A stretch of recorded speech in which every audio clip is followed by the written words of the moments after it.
अस्सलाम वालेकुम।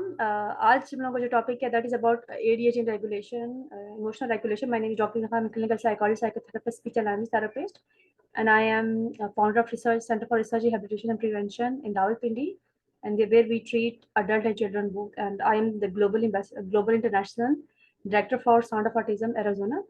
एंड आज लोग हम लोग का टॉपिक है दैट इज अबाउट एडीएचडी। और एडीएचडी को मैंने इस मंथ में बहुत ज़्यादा डिस्कस किया। रीज़न उसकी ये है कि हम लोग we are celebrating ADHD awareness month, और मैंने कोशिश की है कि मैं उन टॉपिक्स को डिस्कस करूं जिनके बारे में हम यूजुअली बात नहीं करते।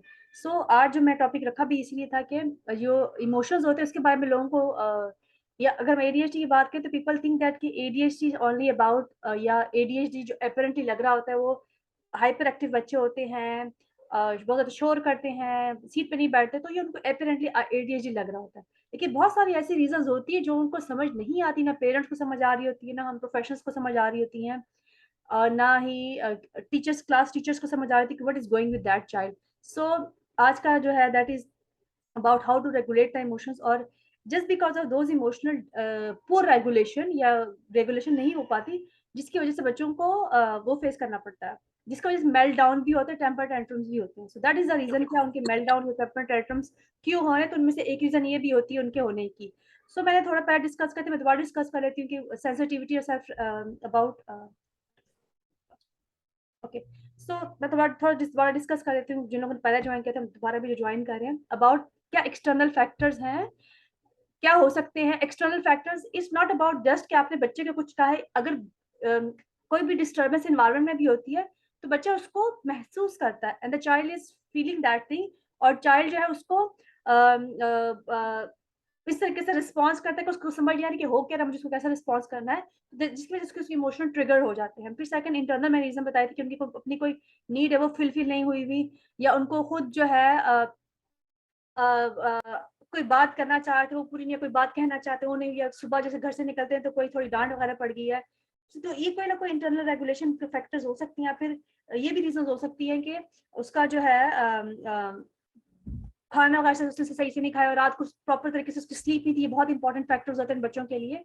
प्रॉपर नींद उनकी बहुत जरूरी होती है। प्रॉपर तरीके से अगर पेरेंट्स उनको निकलते प्रेज नहीं करते, even then they feel this, and वो उनकी बिहेवियर में नजर आता है। And let's talk about emotional sensitivity. जैसे मैंने आपको पहले भी बताया था कि अगर बच्चे ने स्लीप नहीं ली, खाना सही तरीके से नहीं खाया हुआ, एक्सरसाइज या नहीं किया, फिजिकल एक्टिविटी अगर बच्चा नहीं करता, जितना बच्चा फिजिकल एक्टिविटी नहीं करता उतना ही बच्चा डिस्ट्रैक्टेड फील करता है। सो फिजिकल एक्टिविटी वो काम डाउन करती है, and that is important for those children जो फिजिकली एक्टिव रहें, ताकि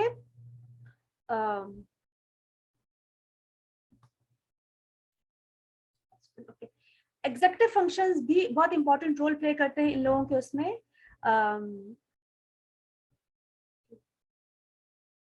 सो क्या हो सकते हैं, जैसे for example executive functions are those function जो हम डेली बेसिस पे एक्टिविटीज करते हैं, जिनको दैट इंक्लूड कि आप सुबह से उठ के लेकर शाम तक जो भी एक्टिविटी कर रहे हैं, डिसीजन मेकिंग कर रहे हैं, उठना किस टाइम पे है, क्या चीज किस टाइम पे करनी, खाना किस टाइम पे करना है, होमवर्क किस टाइम पे करना है, स्कूल किस टाइम जाना है, ये सब डेली फंक्शन होते हैं, इनको हमने कैसे मैनेज करना है। These are executive functions.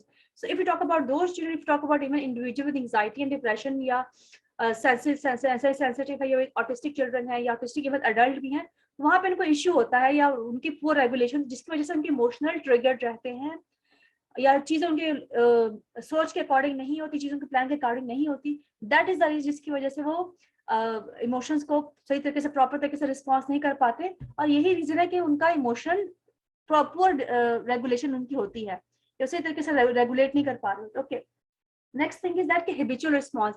अब बहुत दफा ऐसा होता है कि आपने इन बच्चों को देखो कि ये एकदम से आपको कभी कभार नो कह देंगे, and some time you will feel that कि शायद वो ऐसा नहीं कहना चाहते। तो अक्सर ऐसा कहते भी कि हम ये नहीं कहते जो हमारा मतलब है, क्योंकि जो प्रॉपर पूरे जो पिछले रिस्पॉन्सेज होते हैं वो उनके माइंड में बैठे हुए होते हैं, या वो उसी तरीके से आपको रिस्पॉन्स कर रहे होते हैं। सो सम टाइम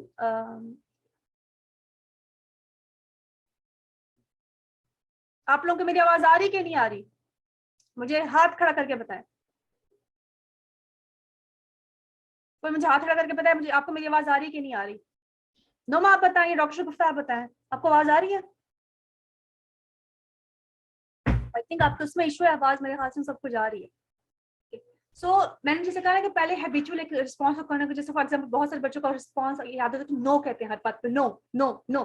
तो इस वजह से कहते हैं some time what they are trying to tell you doesn't mean that, और आप जब उसको उस तरीके से रेसिप्रोकेट नहीं करते, उस तरीके से रिस्पॉन्स नहीं देते, then it means that those children are having trouble with regulation, जिसकी वजह से वी कैन से कि उनका इमोशनल एकदम से फ्लेयर अप हो गया। ओके, एक बहुत इंपॉर्टेंट रिस्पॉन्स होता है कि लेट्स टॉक अबाउट कि उनके ब्रेन में क्या चलता है।